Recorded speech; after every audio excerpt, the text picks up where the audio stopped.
बिस्मिल्लाहिर्रहमानिर्रहीम। नहीं है, मर्जी ना उठे, मर्जी ना जिक्र किया, मर्जी ना सौ गए, मर्जी दे नाल सारे मामलात किए। मर्जी वाली बात नहीं है भाई, हर काम टाइम मंगता है, हर काम पाबंदी मंगता है, हर काम जड़ा ना जो वो एक असूल मंगता है। जितने दुकानदार ने रोज़ दुकान खोल दे कि नहीं खोल दे, पता एक दिन ना खोली तो नुकसान हो जाएगा। कभी मर्जी की है, चलो आज दिल नहीं करता रहन दीए, कभी क्या है। जितने नौकरी जाने वाले नौकरी रोज़ जाते हैं, यानी जो बंदा अपनी रूटीन ना काम करता सारे करता है, लेकिन जो अल्लाह की बंदगी का वक्त आता है, जिक्र का वक्त आता है, फिर बहाने लभदा है। फिर कहता नहीं अज भी नहीं, अज मामला अज फलां फलां फलां फलां। उसकार पीरो मुर्शद अपनी एक करामत सुनाते होंगे ने, अपने मानते मेरी होर करामत कोई नहीं, मैं जो का सरकार के नाल लाई है ना जी, उदों तो लैके हुण तक, यानी जो 2022 आ गया ना जी, शायद 1980-82 का बयान फरमाते होंगे ने, उदों तो लैके अज तक मेरा मुर्शद करीम को कोई नागा नहीं है। हुण तो आप लाहौर तशरीफ लाए ना जी, 2005 ਦੇ ਵਿੱਚ आप शायद लाहौर तशरीफ लाए। उस तो पहले बाड़ा शरीफ आप तशरीफ जाते हैं। बाड़ा शरीफ कितने आ, इतों पिंडियों पेशावर, पेशावर इलाका गैर, तो इलाके गैर तो भी अगे जाकर कहते खजूरी मैंडिक्स एक इलाका होंदा सी, उत्थे मुबारक साहब होंदे कल्ले अजाड़ बिया बांध ते आप फरमाते मेरे कोई नागा नहीं, हर 15 दिन बाद मैं जाता। कितनी बड़ी आपने मेरी होर करामत आप नहीं सुनाते। लखां आपने शराबी सही किते, लखां जानी वली बना छड़े, लखां गाफल जाकर कर छड़े, कई हिंदू मुसलमान कर छड़े, कई काफर मुसलमान कर छड़े, कई बद अकीदा सही अकीदा कर छड़े। आप कोई भी नहीं बात सुनाते। आप सुनाते हैं कि मेरी इस्तकामत इतनी है, तो भाई इस्तकामत है तो वह रंग नज़र आ रहा है ना। अज इस्तकामत है, अल्लाह का करम है, आज उत्थे ना बहारां लगियां ने जी, किसों बंदा आपकी दर ते लंगर खा रहा, हर वक्त जिक्र अज़कार हो रहा है, ये इस्तकामत ही बरकत है। तो इस्तकामत किसी भी काम की चीज़ इस्तकामत मांगती है, इस्तकामत दोगे तो रिजल्ट मिलता है, इस्तकामत ना हो रिजल्ट नहीं मिलता। इसलिए एक खास खजाना अल्लाह ने सानू अता किया है। बारे एक रवायत पढ़ी सी कि एक जगह एक चीनी तो रूमिया का आपस मुकाबला होया। चीनी बड़े नक्शो नगार करने वाले सी, रूमी दो जे एक सी, मैनूं हुण याद सही, दो जे ने एक बड़े नक्शो नगार बड़े प्यारे करते। उन्होंने कहा तुहाडा दोवां दा मुकाबला है, दो ही पार्टियां का। एक कमरा उन्होंने दे दिता गया, उहदे विच पर्दा ला दिता गया।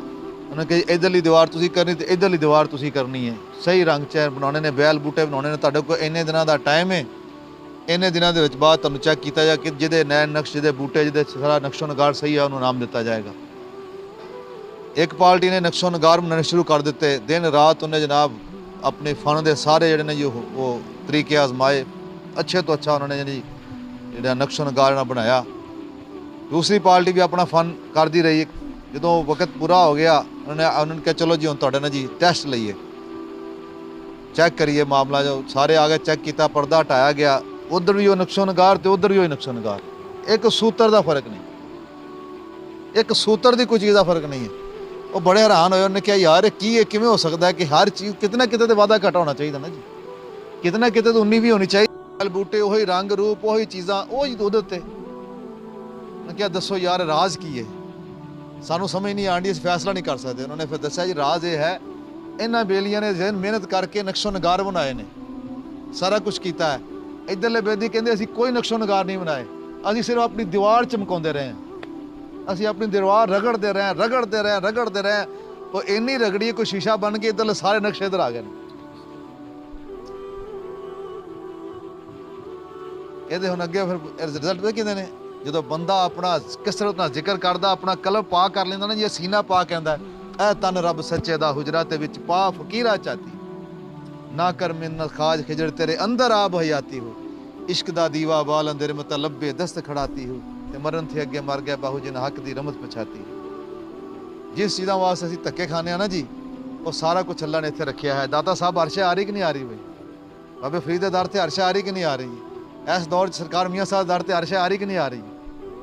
जाके देख लो, हज़ारां खाण वाले ने, आप बैठे अल्लाह अल्लाह करते पे तो उन्होंने अल्लाह अल्लाह कराते पे ने। हर नियमत आप दे दर ते आती, हर नियमत वो वाधू आती। फिर असीं देख के सानूं दुख हुंदा यार, लोग इन्होंने खाई पी जा रहे हैं, मौजां करी जा रहे हैं जनाब, ऐन परवाह कोई नहीं किसी ने। आप बस आप की करते हैं, अल्लाह अल्लाह करते हैं, बस की कर रहे हैं कि वो जो अल्लाह के खजाने ना जी, आपने अपने इतना साफ कर लिया, इतना अपना कलब पा कर लिया, अल्लाह के खजाने च आपका डायरैक्ट रबता हो गया।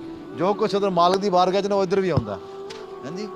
अल्लाह ताला ने वो इतना अपने नूर के नक्श इधर ਅਕਸਰ ਨਾ ਅਕਸੋ ਸਾਰਾ ਸਾਰਾ ਇਹਨਾਂ ਦੇ ਸੀਨੇ ਤੇ ਆਂਦਾ ਹੈ ਤੇ ਜਦੋਂ ਸੀਨੇ ਪਾਕ ਹੁੰਦੇ ਨਾ ਜੀ ਫਿਰ ਹਰ ਸ਼ੈ ਉਧਰ ਖਿੱਚ ਲੈਂਦੇ ਨੇ ਅੱਲਾਹ ਪਾਕ ਦੀ। ਅੱਲਾਹ ਦੇ ਖਜ਼ਾਨੇ ਉਧਰ ਆਪ ਹੀ ਨੱਸੇ ਜਾਂਦੇ ਨੇ, ਹਰ ਸ਼ੈ ਦੁਨੀਆ ਦੀ ਹਰ ਸ਼ੈ ਨੱਸੀ ਜਾਂਦੀ ਹੈ ਉਧਰ ਜਦੋਂ ਉਹਨਾਂ ਦੇ ਬਾਤਨ ਪਾਕ ਹੋ ਜਾਂਦੇ ਨੇ। ਤੋ ਆ ਇਹ ਮਿਸਾਲ ਦੇਣ ਤੋਂ ਬਾਅਦ ਕਹਿੰਦੇ ਨੇ ਜਿਵੇਂ ਇਹ ਇਧਰਲੇ ਬੇਲੀਆਂ ਨੇ ਮਿਹਨਤ ਕੀਤੀ ਤੇ ਇਧਰਲੇ ਬੇਲੀਆਂ ਨੇ ਸਿਰਫ ਆਪਣੇ ਦਿਲ ਨੂੰ ਆਪਣੀ ਦੀਵਾਰ ਨੂੰ ਸਾਫ਼ ਕੀਤਾ। ਇਸੇ ਤਰ੍ਹਾਂ ਅੱਲਾਹ ਵਾਲੇ ਸਿਰਫ ਆਪਣੇ ਦਿਲ ਸਾਫ਼ ਕਰਦੇ ਨੇ ਤੇ ਕਿਤੇ ਖਵਾਜਾ ਮੈਨੂੰ ਚਿਸ਼ਤੀ ਅਜਮੇਰੀ ਤੇ ਦੇਗਾ ਚੜੀਆਂ ਨੇ ਲੱਖ ਲੱਖ ਬੰਦਾ ਪਿਆ ਖਾਂਦਾ, ਕਿਤੇ ਦਾਤਾ ਸਾਹਿਬ ਦਾ ਲੰਗਰ ਚੱਲਦਾ ਪਿਆ ਤੇ ਲੱਖ ਲੱਖ ਬੰਦਾ ਰੋਜ਼ ਖਾਂਦਾ। ਨਾ ਉਹਨਾਂ ਨੇ ਮਿੱਲਾਂ ਬਣਾਈਆਂ, ਨਾ ਉਹਨਾਂ ਨੇ ਦੁਕਾਨਾਂ ਬਣਾਈਆਂ, ਨਾ ਉਹਨਾਂ ਨੇ ਮਾਰਕੀਟਾਂ ਬਣਾਈਆਂ, ਨਾ ਉਹਨਾਂ ਨੇ ਜ਼ਮੀਨਾਂ ਆਬਾਦ ਕੀਤੀਆਂ। ਉਹਨਾਂ ਨੇ ਸਿਰਫ ਕੀ ਕੀਤਾ, ਇਹ ਚੀਜ਼ ਸਾਫ਼ ਕੀਤੀ ਤੇ ਹਰ ਚੀਜ਼ ਖਿੱਚ ਕੇ ਉਹਨਾਂ ਦੀ ਤਰਫ ਆ ਗਈ ਹੈ। ਬਸ ਅੱਲਾਹ ਨੇ ਸਾਡੇ ਤੇ ਖਾਸ ਕਰਮ ਹੋਇਆ, ਸਾਡੇ ਤੇ ਖਾਸ ਫਜ਼ਲ ਕੀਤਾ ਹੈ। ਅੱਲਾਹ ਨੇ ਸਾਨੂੰ ਵੀ ਉਹੀ ਖਜ਼ਾਨਾ ਦਿੱਤਾ, ਬਸ ਸਾਡੀ ਕਮੀ ਹੈ ਕਿ ਅਸੀਂ ਜ਼ਰਾ इतनी मेहनत करते नहीं, इतना उसकी तरफ तवज्जो नहीं करते। अगर करिए तो अल्लाह पाक सानू कमी कोई ना छोड़े। थोड़ा जिहा अल्लाह पाक ने साडे ते थोड़ा जिहा टाइम सानू अता कीता है ते बस कसर ना